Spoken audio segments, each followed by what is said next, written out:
भाइयों बहनों नमस्कार। All India anganwadi news channel में आपका स्वागत है। चैनल से जुड़ने के लिए नीचे दिख रहे रेड कलर के सब्सक्राइब बटन पर आपको सबसे पहले क्लिक करना है। फिर साइड में एक नोटिफिकेशन बेल यानी घंटी बन के आएगी, उस पर जब आप दबाएंगे तो 3 घंटी आपको दिखेंगी, जिनमें सबसे ऊपर आल वाली घंटी आप लोगों को दबा लेनी है। सभी आंगनबाड़ी सेविका सहायिका मिनी बहनों का आज के इस वीडियो में स्वागत है। भाइयों बहनों वीडियो को लाइक कर देना, चैनल को अपने सब्सक्राइब कर लेना, ताकि हर रोज आपके पास ऑल इंडिया की अच्छी खबरें आसानी से पहुंच जाएं और आप उन खबरों को देख पाएं। तो बात करते हैं आज सबसे पहले उत्तर प्रदेश में आंगनबाड़ी बहनों का धरना प्रदर्शन के बारे में। लिखा है आंगनबाड़ी कर्मचारी संघ संयुक्त मोर्चा बहराइच जिला धरना प्रदर्शन कलेक्ट्रेट पर होगा और 2 दिसंबर 2022 दिन शुक्रवार। तो जैसा कि आपको पता है कल शुक्रवार है और कल प्रदर्शन होगा। मांगे जो है वो पहले आप लोग जरूर देख लीजिएगा। लिखा गया है कि निम्न मांगे हैं। मिहींपुरवा प्रभारी सीडीपीओ को हटाया जाए, नगर परियोजना में केंद्रों का किराया का भुगतान किया जाए, पीएलआई का पैसा तत्काल दिलाया जाए, मोबाइल रिचार्ज का पैसा तत्काल दिलाया जाए, अवैध वसूली बंद कराया जाए और हार्ट कुक्ड का पैसा मातृ समिति के खाते में भेजा जाए। कई सालों से एक जगह जमी सुपरवाइजरों को तत्काल हटाया जाए, इंक्रीमेंट लगाया जाए, गोद भराई अन्नप्राशन का पैसा का भुगतान किया जाए, माननीय उच्च न्यायालय के आदेश गैर विभागीय कार्य न लिए जाएं। तो इन सभी चीजों को लेकर के बोला गया है निवेदक समस्त आंगनबाड़ी कार्यकर्ती और सहायिका बहनें। इस तरीके से यहां पर एक ये हमारे पास आया है, आंगनबाड़ी एकता लड़ेंगे लड़ेंगे जीतेंगे जीतेंगे। साइड में लिखा गया है, यहां पर आप देखिए रजिस्ट्रेशन नंबर वगैरह सब दिया है। तो इस तरह से मेरे पास ये आर्टिकल आया है। प्रेमा देवी बहन है जो कि बहराइच जिले से ही आती हैं और बहराइच जिले में ही ये प्रदर्शन देखने को मिलेगा। तो आइए चलते हैं आगे और भी कुछ जानकारियां आपको देती हैं। जैसा कि आप सब अवगत हैं कि आंगनबाड़ी बहनों को कोर्ट ने कह दिया कि उनको बीएलओ जैसे कामों में, गैर विभागीय कामों में बिल्कुल भी नहीं लगाया जाएगा। बावजूद इन चीजों के कोर्ट के आदेशों की अवहेलना अधिकारी निरंतर करते आ रहे हैं। कार्यालय उप जिला अधिकारी टांडा जनपद रामपुर में 29/11/2022 को एक लेटर जारी किया गया खंड शिक्षा अधिकारियों और बाल विकास परियोजना अधिकारियों के लिए। इसमें लिखा गया कि जैसा कि आप अवगत ही हैं कि माननीय भारत निर्वाचन आयोग के द्वारा जारी निर्देशों के क्रम में दिनांक 9 नवंबर 2022 से पुनरीक्षण का कार्य प्रचलित है। इस कार्य हेतु प्रत्येक मतदेय स्थल पर एवं विशेष अभियान के माध्यम से फॉर्म 6, 7, 8 प्राप्त करके गरुड़ ऐप के माध्यम से फीड किए जाने के लिए निर्देशित किया गया। लेकिन समीक्षा करने पर पाया गया कि नियुक्त बीएलओ द्वारा कोई भी कार्य नहीं किया गया और जो कार्य किया गया है वह संतोषजनक नहीं है। बीएलओ के कार्य समीक्षा के लिए 29/11/2022 को तहसील सभागार टांडा में समीक्षा बैठक में पाया गया कि बीएलओ अनुपस्थित हैं, जिनका विवरण निम्न प्रकार है। आप देख रहे हैं यहां पर काफी 19 नाम लिए जो लिखे हैं और टोटल की टोटल आंगनबाड़ी वर्कर बहनें हैं। अब आपको पता है कोर्ट कह रहा कि बहनों को नहीं लगाया जाएगा, काम नहीं लिए जाएंगे। और आपको पता है तमाम चीजें, बच्चों को 3 से 6 वाले हो या जो भी हैं, इनको कम से कम जो है यहां पर 25 दिन महीने में इनको जो है सेंटर भी खुले और इनको शिक्षा भी दी जाए अनिवार्य रूप से, खाने पीने का बंदोबस्त हो, उसके अलावा बहुत सारी चीजें हैं। तो अब बताओ इनको देखें या फिर ये बीएलओ जैसे कामों को देखें जो उनके लिए कुपोषण को मिटाने की जिम्मेदारी है, टीकाकरण की जिम्मेदारी है, अपने आंगनबाड़ी सेंटरों को नियमित खोलने की जिम्मेदारी है, उनको करें या बीएलओ का कार्य करें। अब सोचो, जिस कार्य उद्देश्य के लिए लगाई गई वो कार्य उद्देश्य साइड में रखा है, उसको आगे पीछे रात दिन करवाया जा रहा है, बाकी के कामों में ऐसे जबरदस्ती भी कराया जा रहा है। कोर्ट कह रहा है तब भी अधिकारी नहीं मान रहे हैं, तो क्या फायदा रहा हमारे इस लोकतंत्र में न्यायालय के आदेशों का। ऐसे अगर चलेगा तो फिर कौन जो है कोर्ट की शरण में जाएगा, कौन न्यायालय की जो है दरवाजे को खटखटाएगा, जब वहां से न्याय मिलेगा और उस न्याय को बाकी के जो जिम्मेदार अधिकारी हैं वो देंगे ही नहीं। अब आप समझ रहे हैं, मैं कहना चाहता हूं समस्त उत्तर प्रदेश में यहां पर आंगनबाड़ी बहनों से गैर विभागीय कामों से जो ड्यूटी लगी है उनको उससे पृथक किया जाए यानी हटाया जाए और इस तरह से लेटर न जारी किए जाए। इसमें इन्होंने लिखा कि उपरोक्त बीएलओ द्वारा उक्त बैठक में प्रतिभाग न करने व निर्वाचन जैसा महत्वपूर्ण कार्य को न करने के कारण संबंधित कर्मचारी का 1 दिन का मानदेय वेतन बाधित किया जाए। बताओ कितना गलत है ये। अब आप समझो, ये कह रहे हैं निर्वाचन वाले कार्य बहुत महत्वपूर्ण है, इससे भी महत्वपूर्ण है, कोर्ट ने कहा है कि इससे भी महत्वपूर्ण है जो कि गर्भवती महिलाएं हो गई, धात्री माताएं हो गई, किशोरी हो गए, बच्चे हो गए, अति कुपोषित बच्चे हो गए, इनका ख्याल रखना, इनका जो है यहां पर रख रखाव या फिर इनका जो है इनके इनके बेहतर स्वास्थ्य के लिए जो दिशा निर्देश आते हैं, पोषण अभियान वाले जो कार्य हैं, वो कराने की जिम्मेदारी इनके ऊपर ज्यादा अहमियत वाली है इन निर्वाचन जैसे कामों में। इन कामों को और भी कोई कर सकता है, लेकिन उन कामों को कोई और नहीं कर सकता। इसलिए कहना चाहता हूं कि आपके इन कामों की वजह से वो काम प्रभावित हो रहे हैं और कुपोषण एक बार अपने पैरों को फिर तेजी से पसार रहा है। और ऐसे में जिम्मेदार अधिकारी जो है अपनी जिम्मेदारियों से कतरा रहे हैं, मनचाहे आदेश और यहां पर निर्गत कर रहे हैं। आप देख रहे हैं लिखा है कि संबंधित कर्मचारी का वेतन मानदेय बिना अधो हस्ताक्षरी की अनुमति के दे ना किया जाए। संबंधित बीएलओ के माध्यम से जो फॉर्म प्राप्त किए गए हैं उनको गरुड़ ऐप के माध्यम से 2 दिवस के कार्य में उनको पूर्ण कराना सुनिश्चित करें। मैं कहना चाहता हूं फिर से एक याचिका पढ़नी चाहिए उन्हीं बहनों के द्वारा जिन्होंने डाली है और कोर्ट के ऑर्डर भी आए, और उन ऑर्डरों को लगाओ और ऐसे लेटरों को भी साथ में लगाओ और फिर से कोर्ट की शरण में जाओ और डायरेक्ट इनसे सवाल जवाब करो। जो भी अधिकारी ऐसे लेटर जबरदस्ती निकालते हैं, काम ले रहे हैं बावजूद कोर्ट के ऑर्डर के। तो अब मेरा यही कहने का तात्पर्य कि ऐसे कोई मानने वाला नहीं है और बहनों का शोषण उनका बढ़ता चला जा रहा है। और ऊपर से उधर बच्चे कुपोषित हो रहे हैं, गर्भवती महिलाओं की देखरेख नहीं हो पा रही है, बच्चों को 25 दिन का पढ़ाई नहीं करवा पा रही बहनें, बहुत सारी जो जिम्मेदारी है जो जरूरी है वो नहीं हो पा रही है ऐसे कामों की वजह से। तो आप सबका इस बारे में क्या ख्याल है? मेरे तो कहने का यही तात्पर्य है कि कोर्ट के उस ऑर्डर की कॉपी लगाओ,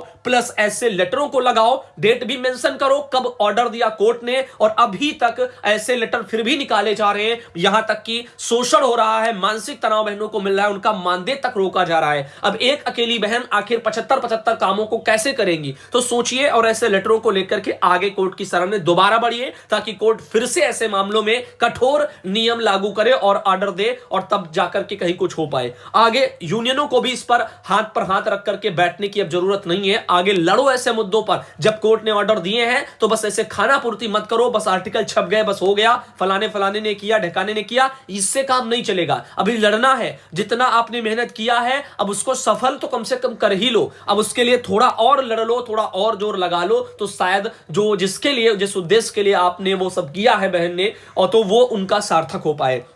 आगे देखिएगा, ये है अनामिका सिंह, सचिव है उत्तर प्रदेश शासन में। उन्होंने समस्त जिलाधिकारियों को पूरे उत्तर प्रदेश में 18 नवंबर को एक ये लेटर भेजा था कि निपुण भारत मिशन के प्रभावी क्रियान्वयन पर त्रैमासिक तथा जो लक्ष्य जो थे उनके निर्धारण के बारे में था।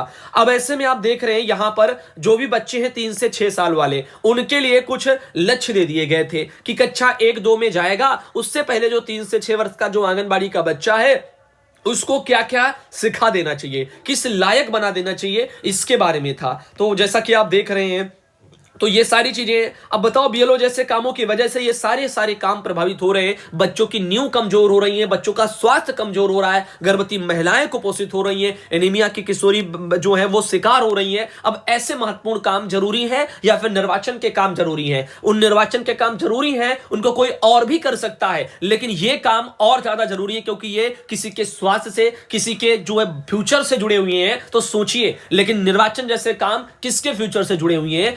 नेताओं के फ्यूचर से जुड़े हुए हैं। अधिकारी बस काम लेना जान रहे हैं, बाकी ये नहीं समझ रहे कौन सा काम कितना अहमियत वाला है। कोर्ट ने बताया कि जो आंगनबाड़ी बहनों का काम है वो उससे भी ज्यादा अहमियत वाला है, फिर भी वहां पर इन चीजों को ठेंगा दिखाया जा रहा है। तो इससे काफी जो है यहां पर बहनों को मानसिक तनाव भी मिल रहा है कि अब उनको कोई उम्मीद जैसी नजर नहीं आती, और कोर्ट के जो भी ऑर्डर आते हैं, जो भी कोर्ट कहता है, उनकी बातों को भी इस लोकतंत्र में माना नहीं जा रहा है। तो ये कोर्ट की अवहेलना को भी दर्शाता है और इसलिए लोकतंत्र के लिए खतरा भी है। तो समझ लेना इन चीजों को अच्छे तरीके से और फिर आगे जरूर बढ़ना, सारे सबूतों के साथ में सभी चीजों को मेंशन करिए और फिर आगे और कदम बढ़ाइए। ये देखिएगा यहां पर बच्चों में जैसे कि मौखिक भाषा, दोस्तों और आंगनबाड़ी कार्यकर्ती, शिक्षिका, इनसे बात करना बच्चा सीख ले, ऐसे कक्षा 1 में पहुंचे उससे पहले सब हो जाए। समझ के साथ तुकांत या कविता या फिर सुनना या सुनाना ये सब कर ले। पढ़ने में पुस्तकों को देखना, चित्रों की मदद से कहानी पढ़ने का प्रयास करना। ये नहीं कि बहुत ज्यादा पढ़ ही ले रहा है कक्षा 1 में तभी वो जाएगा, नहीं, चित्रों को देख के थोड़ा बहुत कहानी बना करके भी बच्चे बताना शुरू कर देते हैं, वो भी आ जाए। कुछ परिचित दोहराए गए शब्दों को पहचानने और इंगित करने की शुरुआत करना। दृश्य हैं, शब्द हैं, खाद्य कंटेनर हो गए, रैपर हो गए, उन पर छपे शब्दों को पढ़ लें थोड़ा थोड़ा, अक्षर और संगत ध्वनियों को पहचान लें, कम से कम 2 अक्षर वाले सरल शब्दों को पढ़ लें, लेखन में खेल के दौरान पहचान वाले अक्षरों को लिखने का प्रयास कर लें, आत्म अभिव्यक्ति के लिए पेंसिल घसीटना या चित्र बनाना वो कर लें, पेंसिल को ठीक करने से पकड़ना और पहचानने योग्य अक्षर बनाने के लिए उसका उपयोग करना सीख लें, अपने नाम के पहले शब्द को पहचानना और लिखना सीख लें, संख्यात्मक वस्तुओं की गिनती और 10 तक की संख्याओं से सह संबंध स्थापित कर लें, 10 तक के अंकों को पहचानना और पढ़ना उनको आना चाहिए, वस्तुओं की संख्या के संदर्भ में 2 समूहों की तुलना कर लें, जैसे कि अधिक वाला, कम वाला, बराबर वाला, ऐसे सब चीजें, और साथ ही एक क्रम में घटनाओं की संख्या, वस्तुएं, आकृतियां, घटनाएं, इनको व्यवस्थित कर लें, वस्तुओं को उनकी अवलोकनी जो विशेषताएं हैं उनके आधार पर वर्गीकृत कर लें, वर्गीकरण उनका कर लें। ऐसे ही यहां पर और उन्होंने लिखा अपने आसपास की जो भी वस्तुएं हैं उनकी तुलना कर लें, अपने शब्दों में उसको उपयोग करें, जैसे लंबे, सबसे छोटे, हल्के या सबसे हल्के, अधिक हल्के, ऐसे जो भी हैं, जो अधिक हो गया, हल्के हो गए, ये सब इन चीजों को थोड़ा थोड़ा करना उनको आना चाहिए। अब आगे उन्होंने कुछ और लिखा, जैसे आंगनबाड़ी केंद्रों का जियो टैगिंग करना, ये सब आंगनबाड़ी बहनों आपके लिए थोड़ा जरूरी है, आंगनबाड़ी केंद्रों का जियो टैगिंग करना, इसके बारे में भी यहां पर बोला गया था। साथ ही स्कूल रेडीनेस के बारे में भी यहां पर दिया गया है, बाल वाटिका वगैरह के बारे में भी दिया गया है, ईसीसीई के लिए शैक्षणिक जो सत्र होते हैं उसके बारे में सब दिया गया है। और पहल पुस्तिका आई थी, बहुत सारा कुछ मैं पहले भी चैनल पर अपने बता चुका हूं, तो बहुत सारी चीजें हैं जो पहले ही इन सब संबंध में डिस्कस हो चुकी हैं। मूल्यांकन के बारे में भी दिया हुआ, ऐसे ही पूरा एक लेटर था जो कि अनामिका सिंह जी ने जारी किया था। और वैसे भी मैं आपको बता दूं 18 नवंबर को लेटर निकला था, तो थोड़ा समय भी हो गया है, वैसे बाद में मुझे टाइम नहीं मिला, हो सकता है ये वाला अभी नया वाला लेटर मैं आपको ना दिखा पाया हूं, लेकिन कोई बात नहीं है, जो बहुत ज्यादा जरूरी है वो सब आपको पता है ईसीसी वाले के जो संबंध में। और एक ये मैटर था हमारे पास जो कि मिथिला सिंह बहन है, जो कि हरदोई से आती हैं, इन्होंने हरदोई से जिला कार्यक्रम अधिकारी का एक लेटर भेजा है, हार्ट कुक्ड फूड निधि के खातों को सक्रिय कराने के बारे में है, और 30/11 को कल ही ये लेटर उन्होंने जारी किया है। और जैसा कि आप देख रहे हैं, इस संबंध में भी पहले भी मैंने बताया कि हार्ट कुक्ड फूड निधि वाले जो खाते थे, जो कि ज्वाइंट वाले जिसके भी साथ थे, उनको एक्टिव कराया जा रहा है, इसके बारे में यहां पर लेटर आया था। तो हरदोई में संचालित बैंकों में हार्ट कुक्ड फूड के खातों को अपडेट करना, सक्रिय करना, अपने स्तर से सभी बैंकों को निर्देशित करने का कष्ट करें, इसके बारे में यहां पर सब बोला गया था। लेन देन की प्रक्रिया फिर शुरू हो रही है, खाना वाना उसका बंदोबस्त फिर से शुरू हो रहा है। आपको पता है कितना प्रयास किया गया इस चीज के लिए, तब कहीं जाकर के ये सब होने वाला है। अब ये प्रेमलता बहनें आगरा से आती हैं, जिला कार्यक्रम अधिकारी आगरा के 29 नवंबर को उन्होंने एक लेटर जारी किया। जैसा कि आप अवगत है कि आंगनबाड़ी केंद्र पर आंगनबाड़ी कार्यकर्ती के द्वारा एक संघ ऐप पर आवश्यक जो वस्तुएं हैं उनकी डिमांड जो है भरी जानी है। वो भी हमने बहुत पहले, जब लेटर पहला आया था तब भी बता दिया था कि क्या क्या डिमांड में कैसे क्या भरना है, तो वो सब था। एक संघ ऐप पर आंगनबाड़ी कार्यकर्ती द्वारा आवश्यक वस्तुओं की डिमांड के लिए लॉगिन आईडी और पासवर्ड उपलब्ध कराया जा रहा है। उसके बाद प्राथमिकता के आधार पर सब कराया जाएगा, तो वो सब आएगा आगरा में और फिर अपना आगे कर लेना। और सारी चीजें ऑल इंडिया ने पहले भी बताई हैं। प्रेमलता बहन आगरा से है, जिनके द्वारा एक ये चीज हमें वहां पर भेजी गई।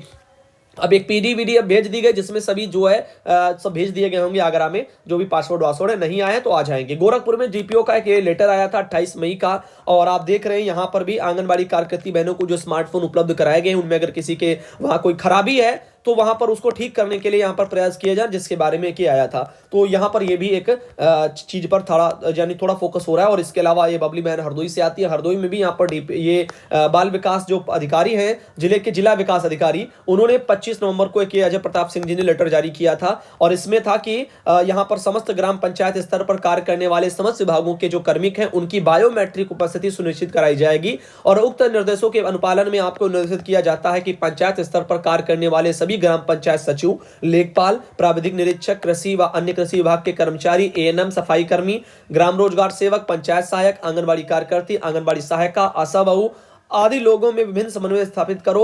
और कर्मियों का जो डाटा है वो प्राप्त करते हुए कार्मिकों का डाटा दिनांक 28/11 तक फीड करवाओ। कार्मिकों को एक ग्राम पंचायत में, एक अन्य ग्राम पंचायत में कार्यक्षेत्र हो, उनके संबंध स्थापित में, ऐसे सब यहाँ पर लिखा गया है। तो फिलहाल के लिए यही सब बायोमेट्रिक वाला सिस्टम भी मैंने एक बार बताया था कि लागू हो रहा है, इसके बारे में भी प्रयास हो रहे हैं। मुन्नी बहन शाहजहांपुर से जिनके द्वारा एक फोटो भेजी गई, लक्ष्मी बहन सीतापुर से जिनके द्वारा भेजी गई, अनीता बहन बिजनौर से, वहां से भी एक फोटो आई। और आज का ये वीडियो दोपहर का यही रखते हैं। अगले वीडियो में आप सब भाई बहनों को शाम को फिर मिलते हैं। मैंने कहा